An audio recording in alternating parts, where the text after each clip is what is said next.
Zee 24 तास एक पाऊल पुढे। महिला दिनाच्या निमित्ताने आपण चर्चा करतो आहोत। आपल्यासोबत अभिनेत्री नीलम शिर्के आहे। नीलम, मागच्या सेगमेंटमध्ये जी चर्चा आपण करत होतो तीच आपण पुढे घेऊन जाऊया। दोन प्रकारचे अत्याचार जर आपण बघितले, एक अत्याचार असे आहेत की जे दिसतात आणि दुसरे अत्याचार असे आहेत की जे दिसत नाहीत। जखम आणि मुकामार याच्यामध्ये जो फरक असतो, असा फरक या दोन प्रकारांमध्ये असलेला आपल्याला बघायला मिळतो। तुझं या बाबतीत काय मत आणि अनुभव आहे? तू एका प्रचंड मोठ्या इंडस्ट्रीमध्ये काम करतेस की ज्या ठिकाणी अनेक महिला आणि पुरुषांशी तुझा संबंध येतो। या सगळ्या अनुभवातून जात असताना तुला असं कुठले कुठले मुद्दे यावेळी आठवत आहेत की ज्याच्यातून अशा प्रकारे पुरुषी मानसिकता डोकं वर काढत असते की ज्याच्या जखमा दिसत नाही पण मुकामार प्रचंड प्रमाणात लागतो आणि तो सहन होत नाही? नक्कीच माझ्या क्षेत्रामध्ये जेव्हा एखादा स्टंट सीन करायचा असतो, म्हणजे फायटिंगचा सीन आहे किंवा कुठून उंचावरून उडी मारायची आहे, तर स्टंट मास्टरने करावा किंवा आपण एखादा डमी वापरूया। त्या ह्याच्यामध्ये जर पुरुष वर्ग असेल किंवा एखादा हिरो करणार असेल तो सीन, तर तो अगदी ऐठीत तो सीन करायला तयार होतो। त्यावेळी स्त्री ही दुर्बळ आहे आणि पुरुष किती सबळ आहे तो सीन करण्यासाठी किंवा तो स्टंट करण्यासाठी हे अगदी सिद्ध होतं। पण असं आता राहिलेलं नाहीये। टेक्नॉलॉजी बघताना किंवा बाकीच्या तांत्रिक सगळ्या यंत्रणा बघताना कुठल्याही पद्धतीची ही अडचण आता माझ्या तरी क्षेत्रात येत नसावी असं मला तरी वाटतं।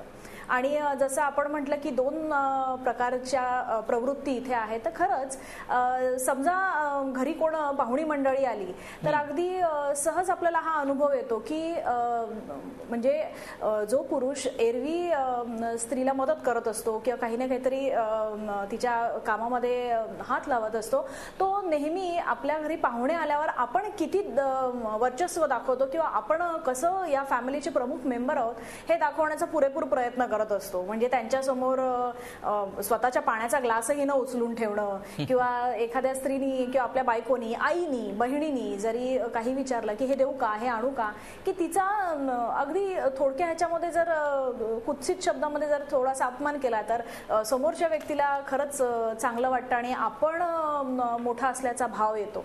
ह्या छोट्या गोष्टी ह्या सर्वसामान्य लोकांमध्येच काय तर वर्त आहे की जर एखाद्या स्त्रीला तुम्हाला सबळ करायचं आहे तर फक्त बोलून किंवा फक्त उपदेश करून होत नाही।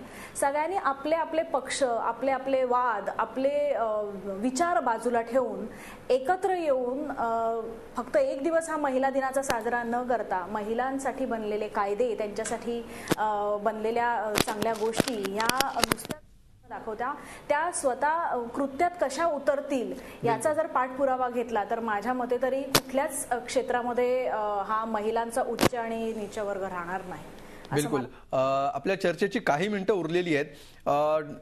नीलम गोरे मॅडम, शेवटचा प्रश्न तुमच्यासाठी मला असा विचारायचा आहे की स्त्री मुक्तीची, स्त्रियांना आपले अधिकार मिळवून देण्याची, त्यांना समानता मिळवून देण्याची ही जी अनेक वर्षांची चळवळ सुरू आहे, त्याच्यामध्ये मुख्यतः दोन प्रवाह आहेत, दोन स्ट्रीम आहेत असं आपण म्हणूया। त्यातला पहिला मार्ग असा आहे की स्त्रियांनी लढणं आणि स्वतःचे हक्क मिळवणं, आणि दुसरी त्यातली स्ट्रीम अशी आहे की पुरुषांनी आपणहून पुढे येणं आणि स्त्रियांचे जे अधिकार, जे मूलभूत हक्क, ज्या त्यांचं अभिव्यक्ती स्वातंत्र्य जे आपण हिरावून घेतलेलं आहे त्याचं भान पुरुषांना येणं आणि तिकडून पुरुषांच्या दृष्टीने आपोआपच हा प्रवाह पुढे जाणं। या दोन्ही प्रवाहांचा एकत्रित जर आपण विचार केला तर या दोन्ही प्रवाहांचं काय नेमकं प्रमाण दिसतंय सध्या वर्तमान काळामध्ये आणि कुठला प्रवाह अधिक वेगाने वाढण्याची गरज आहे? स्त्रियांनी पुढे येणं हा जो प्रवाह आहे त्याला आता अगदी दुथडी भरून एखादी नदी व्हावी त्या पद्धतीने स्त्रियांच्या मधली जागृती वेगाने पसरते आणि ही वेगाने पसरणारी जागृती काही वेळेला योग्य तर काही वेळेला त्यांना जसं सुचेल तसं उत्स्फूर्त प्रतिक्रिया देत चाललेली आहे। मग ते नागपूरमध्ये कायदा हातात घेऊन गुंडाचा खून करणं असेल किंवा अनेक ठिकाणी आपल्याला थोडंसं व्यक्तिकेंद्रितता झाल्याचं दिसून येतं, पण तरीही स्वतःच्या अस्तित्वाचा शोध घेण्यासाठी मी पुढे जाणारे आणि त्याच्यासाठी म्हणून ज्या बरोबर येतील त्यांना बरोबर घेऊन जाणारे ही भावना स्त्रियांच्या मध्ये फार मोठ्या प्रमाणात दिसायला लागली। आणि त्यांची कुटुंब, मला इथे सांगायला पाहिजे की ही जी पिढी आहे महिलांमध्ये जागृती होणारी, त्यांच्या आई वडिलांनी पण त्या मुलींना तसं वाढवण्यासाठी गेल्या 15-20 वर्षात खूप प्रयत्न केलेले आहेत आणि त्याच्यामुळे त्या आपोआप निघाल्या नाहीयेत, त्यांची कुटुंब पण बदललेली आहेत. दुसरं तुम्ही जे म्हणता की पुरुषांनी स्वतःहून पुढे येणं, इथे मला असं वाटतं की पुरुष जेव्हा पुढे येतो त्यावेळेला त्याचा अजेंडा काय असतो हे थोडंसं समजून घेतलं तर 2-3 प्रकार आपल्याला दिसतात. एक म्हणजे जाणवलंय खरंच प्रबोधन झालंय आणि म्हणून त्या संवेदनशील तो एक चांगला माणूस आहे, तो जो व्यक्ती आहे तो माणूस म्हणून एक समजूतदार माणूस आहे आणि म्हणून त्याला ते समजतंय आणि म्हणून तो येतोय.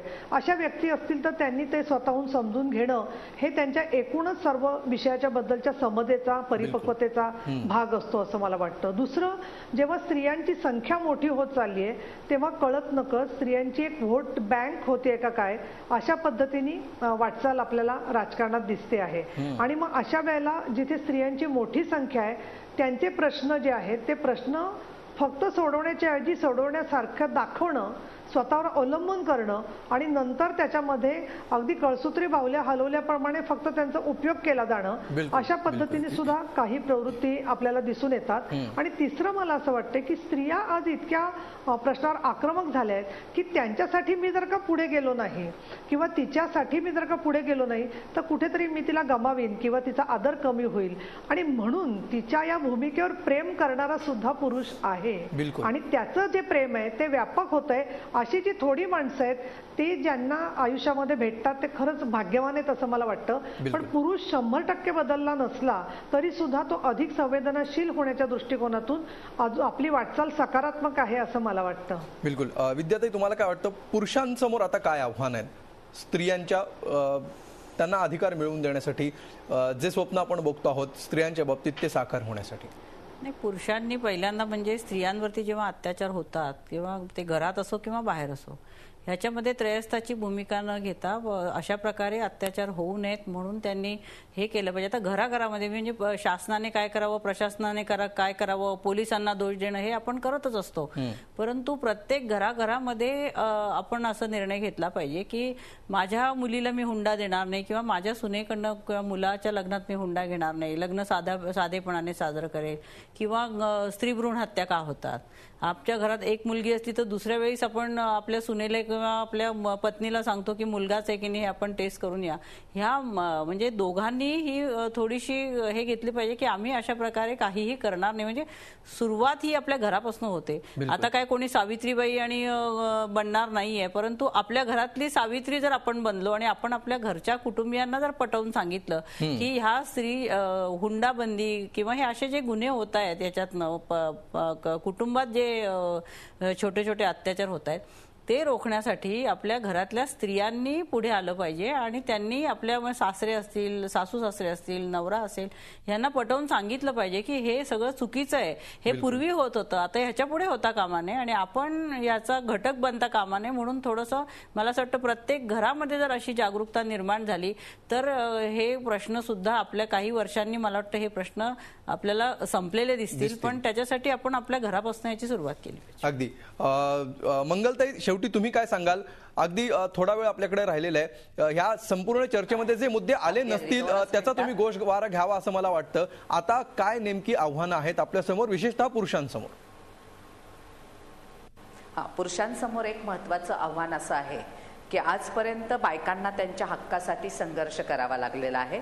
बलिदान दिल्याशिवाय, अन्याय अत्याचाराच्या शिकार झाल्याशिवाय काहीच मिळालेलं नाही. फक्त माझी इथून पुढे एक अशी अपेक्षा आहे की अन्याय करणारा जो आहे, प्राधान्याने महिलांवर अन्याय करणारा पुरुष, ह्या पुरुषाची मानसिकता बदलण्यासाठी आमच्या समाजातल्या पुरुषांनी पुढाकार घेऊन त्यांची मानसिकता बदलण्याचे कार्यक्रम आता हातात घेतले पाहिजेत. आम्ही बायका रस्त्यावर येत असतो, आमच्या हक्कासाठी लढत असतो, पण आता पुरुषांनी देखील पुरुषांना सांगायला शिकलं पाहिजे की बाबा रे, हे असं केलं तर ह्याचे दुष्परिणाम हे होणार आहेत आणि जर तू असं केलं तर तुझ्याबरोबर आम्ही असणार नाहीत. मला असं वाटतं हा प्रश्न आणि हे उत्तर जरी बालिशपणाचं वाटत असलं तरी सुद्धा आज समाजामध्ये हे सगळं सांगण्याची गरज पुरुषांनी निर्माण झालेली आहे असं मला स्वतःला वाटतं. आणि म्हणून पुरुषांनी सुद्धा रस्त्यावर येऊन बायकांच्या हक्कासाठी लढे दिले पाहिजेत, सोबत आलं पाहिजेत आणि प्रत्येक पावलावर आमच्याबरोबर चाललं पाहिजेत असं मला स्वतःला वाटतं. बिलकुल. धर्मेंद्रजी, शेवटी तुम्ही काय म्हणाल? पुरुषांनी आता काय शपथ घेण्याची गरज आहे? मला असं वाटतं आता ही जी चर्चा झाली या चर्चेमध्ये वक्त्यांनी सांगितलं की पुरुषांची मानसिकता बदलायला पाहिजे. नुसतं पुरुषांची मानसिकता बदलून हा विषय संपणार नाहीच आहे. स्त्री आणि पुरुष ही संसाराच्या रथाची 2 चाकं आहे. फक्त आपण एकच चाक बदलायचा प्रयत्न करतो आहे असं करून चालणार नाही. तर स्त्रियांची देखील मानसिकता बदलायला पाहिजे. हा संसार आपला आहे, आपले मुलं आहेत. दोघांनी जर संसाराचा चांगल्या पद्धतीने विचार केला तरच ते सगळं सुखाने आपण राहू शकेल. म्हणजे नुसतं प्रत्येक वेळी पुरुषांना दोष द्यायचं, पुरुष वाईट आहे असं जे समाजापुढे चित्र उभं केलं जातं आहे हे योग्य नाही असं मला वाटतं आहे. आपल्या कुटुंबामध्ये राहत असताना पुरुष वाईट बोलतो, पण अनेक ठिकाणी तो महिलेचा छळ करतो. बहुतांश ठिकाणी धर्मेंद्रजी, बहुतांश ठिकाणी कुठलं चाक बिघडलेलं दिसतंय जे रिपेअर करण्याची गरज आहे? बहुतांश ठिकाणी नाही. आजच्या परिस्थितीत जर विचार केला तर माझ्या माहिती दोन्ही चाकं बिघडलेली आहे. दोन्ही चाकं रिप्लेस बरोबरीची चाकच नाहीये. नुसतं पुरुषाला आपण वाईट लेखायचं, सायकलच्या चाकासारखी दिसतायत आता. त्याला पुरुषाला आपण वाईट लेखायचं, पुढे आणि एक चाक मागे, त्याचं विलन म्हणून त्याची प्रतिमा निर्माण करायची. पुरुष प्रधान संस्कृती आहे असं आपण म्हणायचं. भारतीय दंडविधान संहितेमध्ये 498 जो कायदा आहे तो महिलांच्या बाजूने आहे. 354 सारखा विनयभंगाचा कायदा हा महिलांच्या बाजूने आहे. माझं म्हणणं आहे की कायदे महिलांच्या बाजूने संरक्षण देण्यासाठी पुरेसे असताना देखील आपण समाजामध्ये पुरुषाला एक विलन म्हणून प्रतिमा उभी करतो असं करू नये. दोघांना समान स्थान असताना म्हणजे बरोबर आहे धर्मेंद्रजी, असं होऊ नये. दोन्ही चाकं समान असायला हवीत असं तुम्ही म्हणता, हे बरोबर आहे. मला या ठिकाणी एक म्हणायचं आहे की स्त्रियांनी पुरुषांना विलन बनवले असं जे म्हणतायत ते चुकीचं आहे ना. स्त्रियांनी नाही बनवलंय विलन, पुरुषाच्या वर्तणुकीवर असं करू नये. ठीक आहे, विलन कोणी कोणाला बनवलंय हा विषय नंतरचा आहे. याच्यावर आपण वेगळी सविस्तर चर्चा घेऊ शकतो. या कार्यक्रमाच्या शेवटी आपण आजचा रोखठोक प्रश्न बघूया. या प्रश्नावर लोकांनी काय कौल दिलाय ते आपण बघूया. आज रोखठोक प्रश्न आम्ही विचारलेला होता, महिला दिनाकडे पुरुष गांभीर्यानं पाहतायत का? आणि बघा याला लोकांनी काय कौल दिलेला आहे.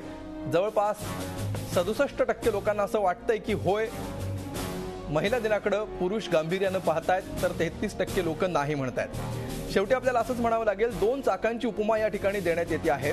अनेक ठिकाणी हेही उदाहरण दिलं जातं आणि या चर्चेच्या शेवटी त्याच निमित्तानं हे उदाहरण सुद्धा समोर आलेलं आहे. दोन्ही चाकं समान असायला हवीत हे बरोबर आहे, पण ज्याप्रमाणे नीलमताई म्हणतायत त्याप्रमाणे ही सायकल प्रमाणे असलेली चाकं आहेत का? एक चाक पुढचं आणि एक चाक मागचं अशी ही सायकलची चाकं आहेत का की जेणेकरून मागच्या चाकावर केवळ कॅरियर असावं, त्या चाकाने ओझं त्या चाकाने व्हावं, कुलूप सुद्धा त्याच चाकावर असावं आणि सगळ्यात जास्त पंक्चर होण्याचे चान्सेस सुद्धा त्याच चाकाकडे यावेत आणि पुढच्या चाकाकडे केवळ हँडल असावं, त्यांनी दिशा ठरवावी, त्याच्यात पुढच्या चाकावर घंटी असावी आणि पुढच्या सायकलवर दिवा असावा.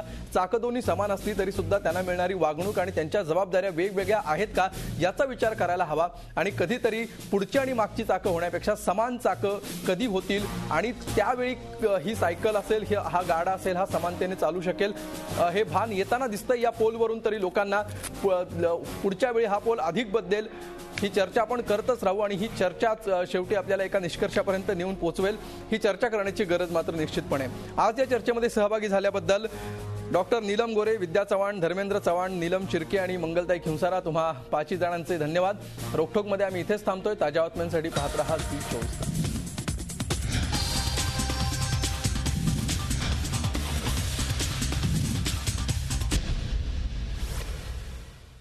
झी 24 तास, एक पाऊल पुढे.